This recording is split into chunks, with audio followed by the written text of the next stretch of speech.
Change is not easy.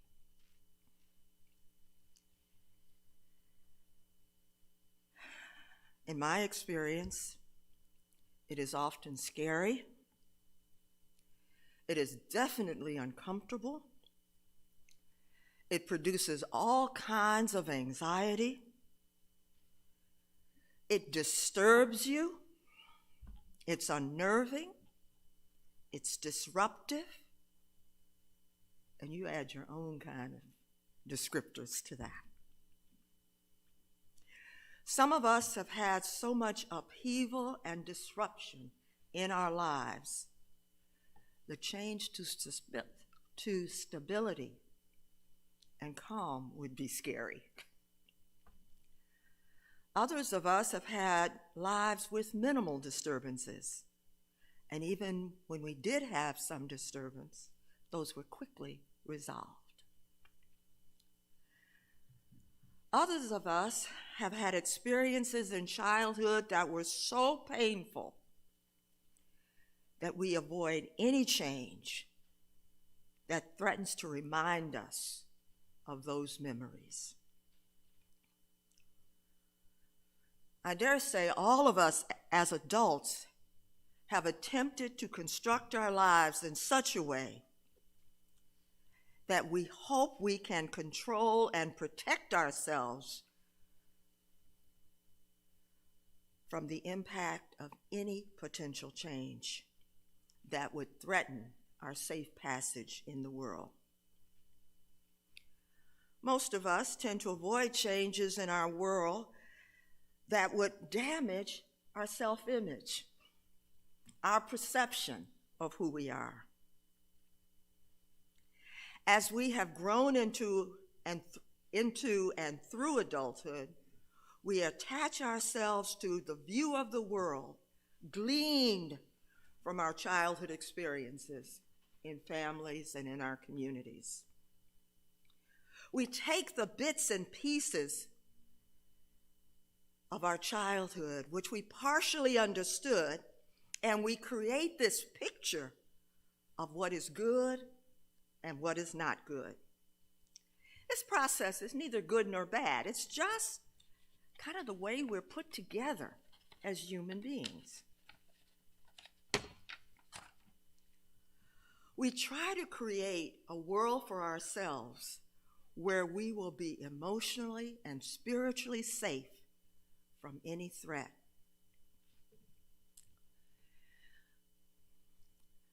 My mother raised me, and these are her words, to be a lady.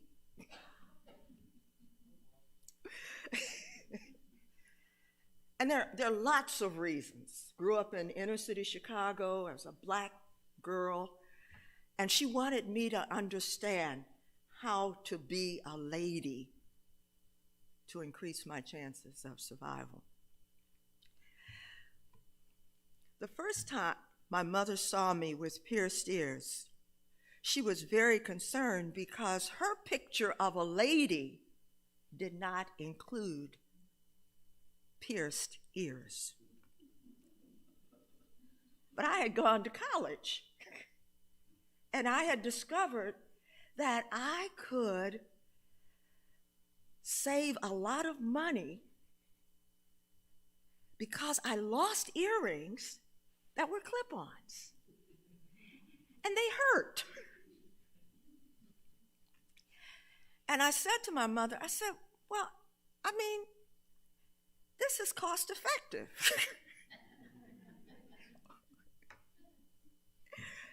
That was the beginning of many of my disrupting experiences with my mother. With her daughter, a daughter that she loved very much. The pandemic, so unexpected. Well, okay, there's dispute about that, but anyway, so unexpected. Has been a communal disaster that brought so many disruptions to our life. For far too many of us, it brought the death of loved ones, friends, even enemies. Long-term COVID is a reality. Some folks will never recover. We've experienced quarantine, where we saw our families through Zoom, those of us who had access to Zoom. People felt isolated and disconnected from one another. Folks lost their jobs.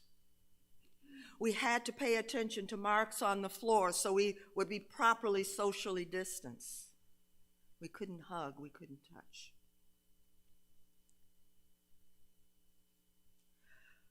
For many people, efforts to mitigate the spread of COVID was seen as a loss of their rights, their freedom, as they understood the promise of the Constitution.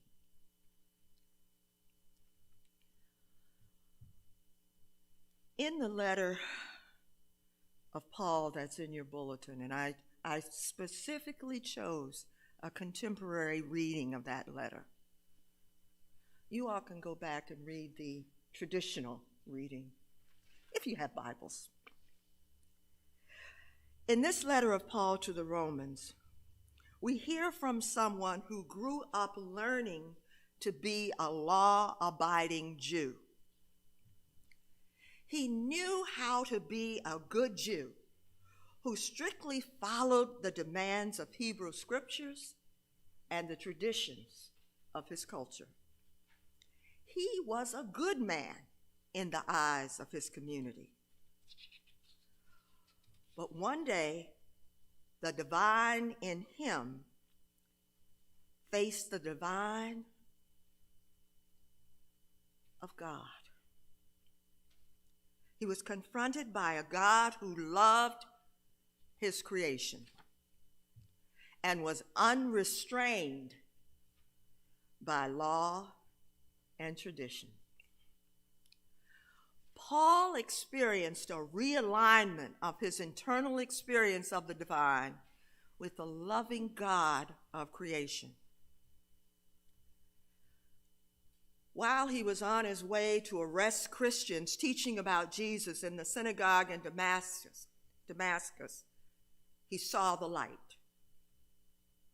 Literally, fell from his horse and discovered his physical blindness. This highly educated man, righteously seeking to protect his Jewish community from what he understood as disruptive false doctrine, was confronted by the love of God. This aspect of God was unknown to him until this point. And then God used Christians, the people he had been persecuting, to facilitate his healing. In Romans 12, in this contemporary language, it says, so here's what I want you to do. God helping you. Take your everyday, ordinary life, your sleeping, eating, going to work, and walking around life, and place it before God as an offering. Embracing what God does for you is the best thing that you can do for God. And here's the critical line. Don't become so well adjusted to your culture that you fit into it without even thinking. Instead, fix your attention on God, and you will be changed from the inside out. Readily recognize that what God wants from you, and then quickly respond to it. Unlike the culture around you dragging you down to its level of immaturity, God brings the best out of you, develops well-formed maturity in you. This year, I was given the opportunity, change the slide, please. This year, I was given the opportunity to teach at the seminary where I was formerly a professor of pastoral care. I was very excited because I was going to teach a subject that is very close to my own heart and I'm passionate about, called deepening spirituality. I was very excited until I was told that to teach at Hood, the faculty had previously voted that all faculty members, including adjuncts, which is what I would be, had to be certified in online teaching. You know, I had known the course would be online, but I naively assumed that teaching online was just a variation of doing what you would do in a regular classroom. Wrong. But what really scared me was having to pass a course in this technology that would support my teaching. I am not, first of all, a good test taker. And secondly, technology is not my friend.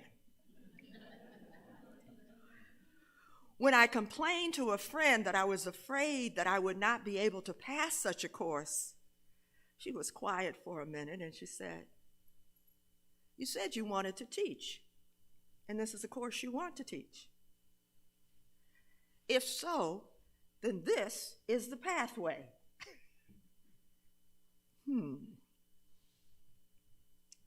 I took the course. I passed the course with a 93. But I learned some things about myself in the process. When I began the course, I felt like I was a little girl again trying to learn fractions. Math was never my strong suit. I had to work through feelings of feeling dumb, inadequate. I had to work through feelings of frustration when the answers on the quizzes that I had to take didn't come automatically. I had to learn anew how to be a learner. When I completed the course, I remembered that what I went through, all those feelings, that's called learning. Old ways won't open new doors. Change the slide, please. Paul was comfortable with his life. He was content with being a product of his time, a product of his community. He comfortably reflected the community values he had learned through his childhood. He was not a bad man, he was a good man, a strict adherent of Jewish law that he understood needed to be applied rigidly, as was the custom in his Jewish upbringing. He was proudly doing what he thought God would have him to do, persecuting and jailing Jews. Well, he was really slaughtering them. He saw himself as a good Jew, protecting the purity of the faith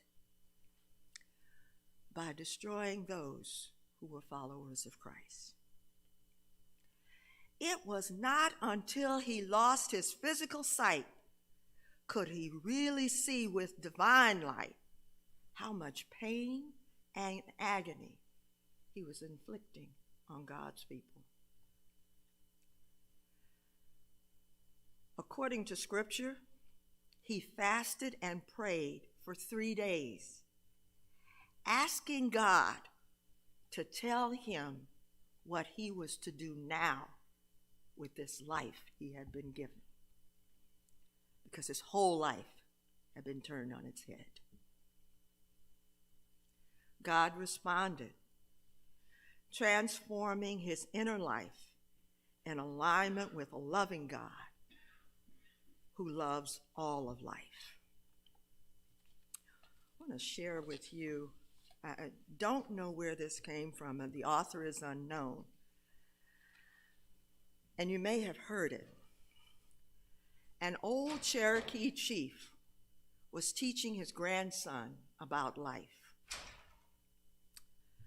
"A fight is going on inside of me," he said to the boy. "It is a terrible fight, and it is between two wolves. One is evil.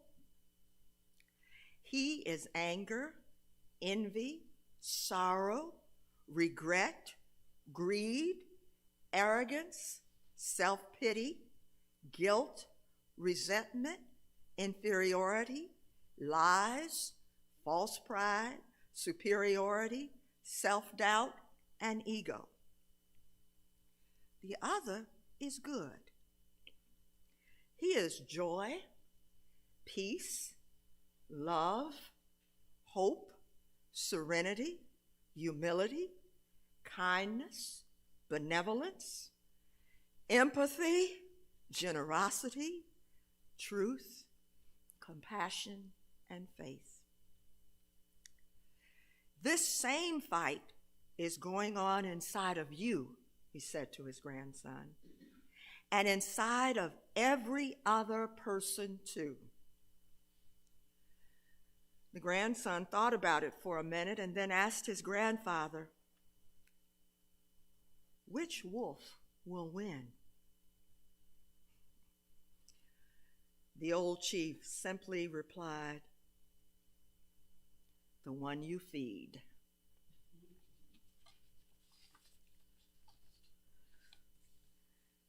Change can be profoundly uncomfortable. Over the last few years, our nation has experienced profound disruptions in our healthcare system. COVID destabilized our economy. The political arena seems to be in the hands of squabbling 3-year-olds. And we have had difficult, painful protests around race, immigration, LGBTQ. The last few years, so many norms and values have been in flux, locally and nationally.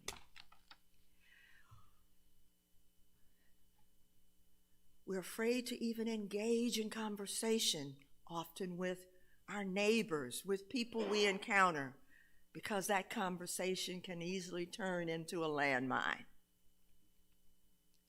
This has not been an easy time for any of us, emotionally and spiritually. We thought we understood what a good American was and what made for a good democracy. Even people in faith traditions have felt challenged around their belief systems, particularly when those belief systems are entangled with politics. We discovered that the wealthier got wealthier and the poor got poorer, and the middle class shrunk. God has been speaking, is speaking, but it seems that very few are listening as we build our cultural camps surrounded by walls of tradition and unexamined norms and values.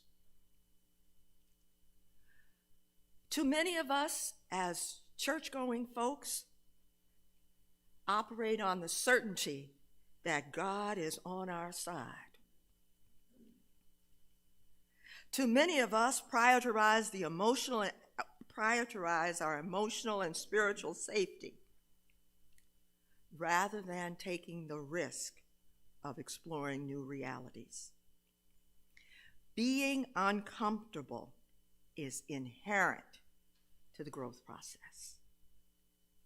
If we believe that God is everywhere, immersed in all of life, then it is the God within and without that is challenging us, inviting us, encouraging us, nudging us to move beyond what is comfortable. I forgot to tell her to change the slide. If we believe that God is our instant, constant, and abundant supply, we can risk being generous with our resources. We can risk being generous with exploring the structures of our politics. If we believe that God provides ways when to human sense there is no way, we can risk standing up for what we believe, even in the midst of our families, even on our jobs, even in our communities. We can risk loving all of humanity, allowing God to help us grow beyond our raising. You know, beyond our raising, that's a Southern statement.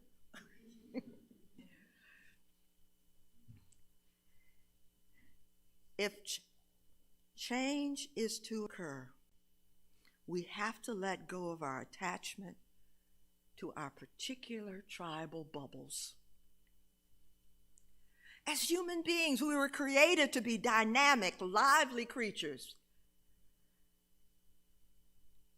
letting new ideas develop, having adventures with one another, creating new visions about who we can be for and with one another. You know, moving to Mississippi was probably one of the craziest decisions that I made in my life.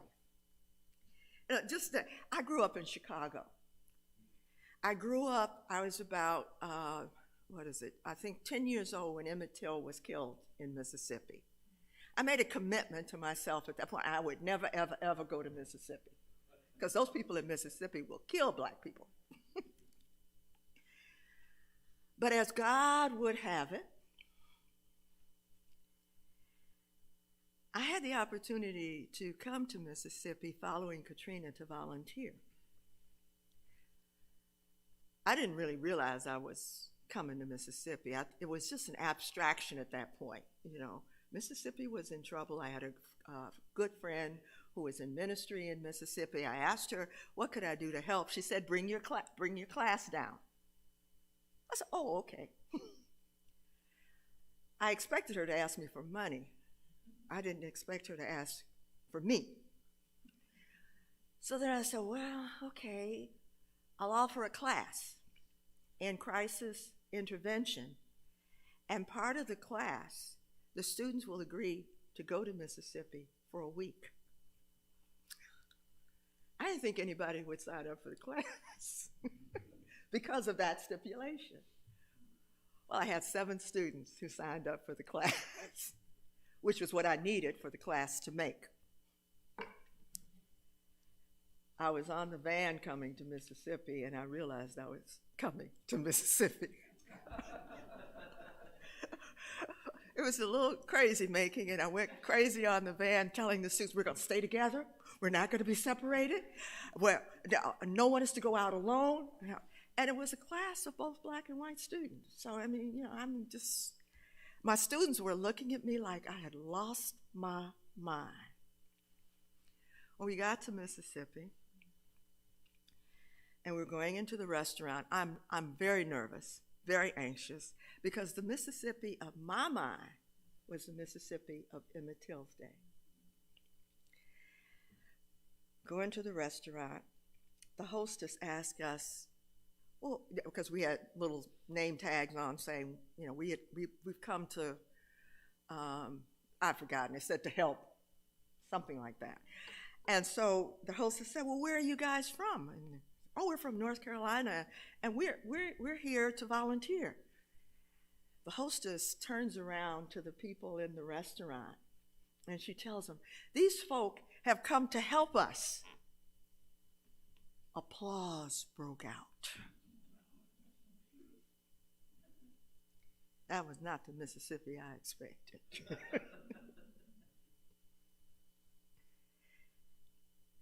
But I volunteered, met some wonderful people, Spent a 6-month sabbatical here. Met some more wonderful people. Had an opportunity to do some really valuable work around emotional and spiritual recovery from Katrina. And then I had this tremendous sense that Mississippi was the place I was supposed to be. Couldn't shake it. Went on retreats to try to shake it. Prayed about it. I mean, I was full professor. I was getting closer and closer to retirement. You don't make a change like that. When I shared what I was considering with colleagues, they said, "What? Huh?" It's crazy. Well, I made the decision. And this is the craziest part.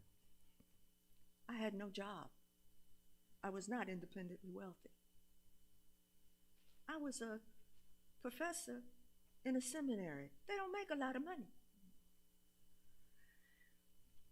But I just couldn't not come to Mississippi. Within a week after being here, I had the opportunity for the position at Interfaith Disaster Task Force. Someone had offered me their home for free until I found a job.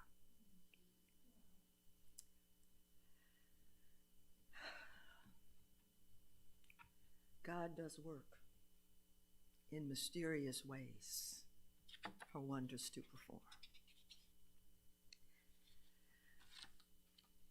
I have now a wonderful network of friends here on the coast. My sons enjoy visiting me here on the coast. My granddaughters, when they have come, they have enjoyed it. I don't like necessarily the politics. It's a wonderful place to be. And for me, it's the place where my spirit has felt most at home. I want to share with you in conclusion a story about a hiker. It's told by a Jewish theologian, Francis Dorff. A hiker was once walking in the hills when he came upon a man who had strung a rope across a very deep chasm. "You are not going to try to cross that chasm on that little rope, are you?" the hiker asked. "Of course I am," the man replied. He balanced himself on the rope and carefully inched his way to the other side and back again. "Wow, that was marvelous, absolutely marvelous. You are an artist," the hiker exclaimed. The other man smiled and began to fill a wheelbarrow with big rocks. "What are you going to do now?" the hiker asked. "I am going to go across with the wheelbarrow," he replied. The hiker held his breath as the man moved the rock-filled wheelbarrow onto the rope and gradually making his way to the other side. Wow, one false move now and he's a goner, the hiker thought to himself. But the man made it to the other side and back without even a pause. "I have never seen anything like that in my life," the hiker explained.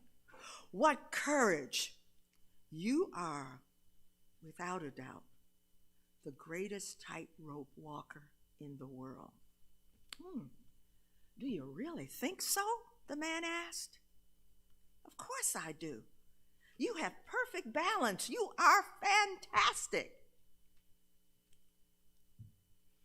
"Do you believe that I could take you across to the other side?" in my wheelbarrow?" The tightrope walker asked. "I certainly do," the hiker answered. "If you can make it across with those rocks, you can certainly make it across with me. They are much heavier than I am." "Good," the tightrope walker said, turning the wheelbarrow around. "Then get in." Thank you.